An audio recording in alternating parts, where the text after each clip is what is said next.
subax anigoo taagan isgoyska Maanabolio 1992 ayaa waxaa ii muuqan waayay arday sita buug ama xiran dhar iskuul oo kala haya murugadii iyo walwalkii aan maalintaas Maanabolio ka qaaday ayaan ku garwaaqsaday in waxbarasho la'aanta darteed dhalinyaradu halis ku jirto dalkana halis ku tahay haddaan xal loo helin si aan u guto waajibka damiiriga ah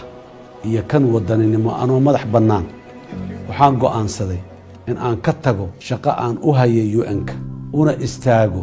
badbaadinta jiilka mustaqbalka ee dalkeena dabley hubaysan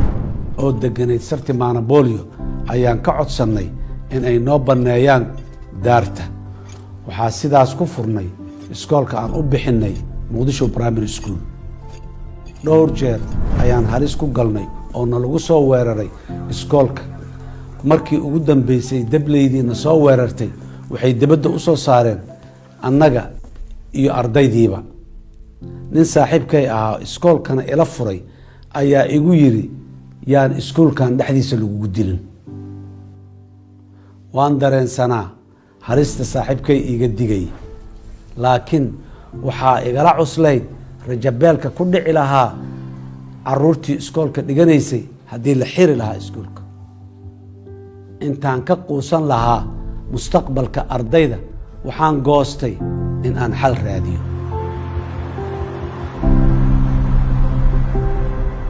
halgan dheer kadib ardaydii duruufta adag wax ku baratay waxay soo gaareen in ay dugsiga sare dhammeeyaan waxaa lagama maarmaan noqotay in ay helaan tacliin sare sidaas ayaan ku furnay macadka Simad September 2001 waxaa qalin jibiyey dufcaddii koowaad ee macadka waxay ahayd maalin dareen weyn aniga igu leh guushii ardaydaas waa guusha hayaankii waxbarasho ee ka soo bilowday isgoyska Maanabolio waalidiinta ardayda iyo macallimiinta joogay goobta qalinjibinta way faraxsanaayeen anigase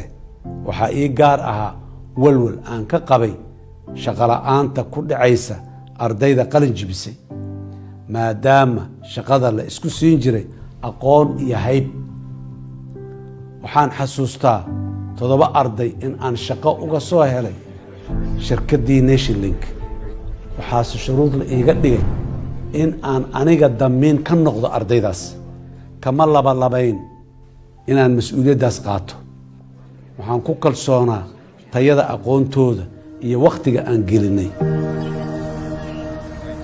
barbaarinta ardayda waxaan ku barbarwaday shaqo cilmi baaris ah oo aan ku darsaynay daqarrada kala gaaray bulshada Soomaaliyeed iyo sidii loo dhayi lahaa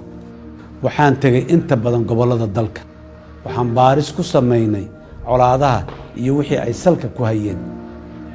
hawshaas cilmi baarista ah iyo xal raadinta ah intaan ku dhex jirnay dhowr mar ayay nafteennu halis ku gashay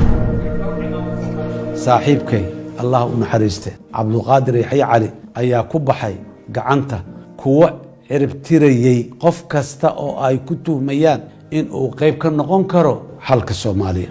dilka saaxiibkeen wuxuu abuuray niyad jab sababtay in haldoor badan oo nala shaqaynayay ay dalka ka cararaan ma cabsan haddaan iraahdo waan faanay waxaase isku kay dhinac yeelay inaan hayaamo iyo inaan halgamo waxaan doortay inaan halgamo oo aanan quusan waxaa ii muuqatay in Soomaalida iyo adduunkuba waqti badan ku lumiyeen raadinta xal mar kaliya dadka oo dhan ku daawoobo ma jiro gobol ku dhibaato iyo baahi ah ama tuulo ku colaad ah sida ay dhibaatada iyo baahida u kala duwan tahay ayuu xalkooduna iigu muuqday in uu u kala duwan yahay dadaalkeennii waxbarasho ma dabooli karin baahida nooc kasta leh ee jirtay in 10 ama 20 arday aan shaqo u soo helo kuma filnayn boqolaalka arday ee sanad kasta ka soo qalin jibinayay jaamacadaha hawsheennii cilmi baarista iyo nabadayntuna kuma filnayn joojinta iyo xal u helidda colaadihii dalka ka jiray. waxaa lama horaan ahayd in la helo dowlad dhab ah oo deeqda ummadda oo dhan. taasina ma suurto geli karin inta shaarkeennu cad yahay oo aan iska dhowrayno siyaasadda. dadka siyaasadda ku jirana ay hareer marsan yihiin waddada xalka. si aan u hirgeliyo isbeddel dhab ah oo wax ku ool ah oo dadka iyo dalkaba wax tara, waxaan go'aansaday inaan ka shaqeeyo siyaasadda, iskuna sharaxo madaxweynaha Soomaaliya oo ah meelaha wax laga sixi karay. Sebtembar 10keedii 2012 waxaa baarlamaanka Soomaaliya ii doorteen madaxweynaha dowladda federaalka ah ee Soomaaliya. waxaa la igu wareejiyay dal sabool ah, dowlad federaal ah oo aan banaadir dhaafsiisnayn, dowlad caasimadeeda in ka badan 60 isbaaro ay taalo, dal inta badan argagixisada ay haysato, dowlad aan miisaaniyad iyo bangi dhexe oo shaqeeya aan lahayn, dowlad aan xiriir diblomaasiyadeed la lahayn inta badan caalamka, dowlad aanay u dhisnayn hay-adihii dawliga ahaa, dowlad aan lahayn shaqaalo rayida oo diiwaan gashan, dowlad ay wax kasta oo dowladu u baahnayd ka maqan yihiin. caqabadihii hor yaallay way badnaayeen. waxaanse diiradda saaray inaan dowladnimada hoos ka soo dhisno, annagoo shaqada siday u kala muhiimsan tahay u kala hormarinaynay.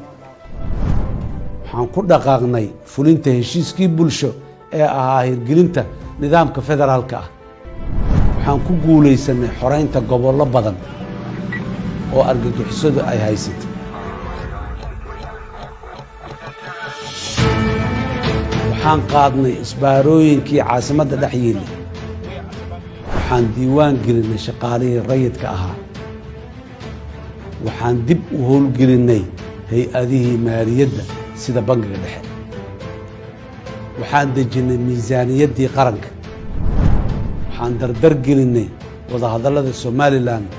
oo aan u fududaynay adeegyadii uga xirnaa dowladda federaalka ah. waxaan soo celinay xiriiradii caalamiga ahaa. waxaan dejinnay siyaasad arrimo dibadeed oo ka madax bannaan colaysi, annagoo danta Soomaaliya ku raadinay iskaashi iyo diblomaasiyad. daadejintii awoodaha iyo maamulka federaalka ee aanu ku baahinay waddanka ayaa suurto geliyey 49 sano kadib in aanu Soomaaliya ka hirgelinno doorasho dadban oo ka dhacday meelo badan oo kala duwan. anigoo ka dhabaynaya u saldhigidda siyaasadda xasiloon ayaan hirgeliyey doorasho hufan, daah furan, loo dhan yahay, loona siman yahay, oo la iiga guulaystay natiijadeediina aan aqbalay. shaqadii aanu ka qabannay qaran dhiska iyo haykalka dawliga ah waxaa ku yimiday dib u dhac. dalkuna wuxuu maanta marayaa siyaasad ahaan, amni ahaan, dhaqaale ahaan iyo diblomaasiyad ahaanba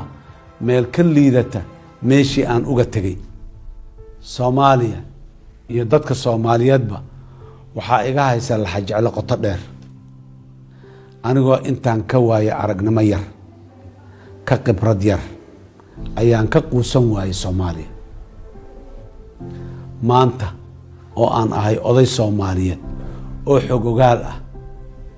sideen uga quusan karaa? si aan uga kabanno dib u dhaca, u soo celinno isku duubnida ummadda iyo xasiloonida dalka, waxaa loo baahan yahay siyaasad, dulqaad, dimuqraadiyad iyo damqasho leh oo horseeda dhammaystirka dhismaha qarannimadeenna. Soomaaliyey, waxaan ahay murashax u taagan madaxweynaha Jamhuuriyadda Federaalka Soomaaliya 2020. sidaas darteed waxaan weydiisanayaa ummadda soomaaliyeed inay isiiyaan kalsoonidooda si aan u hogaamiyo dalka mar kale. waa mahadsantihiin. asalaamu calaykum waraxmat ullaahi wabarakaatu.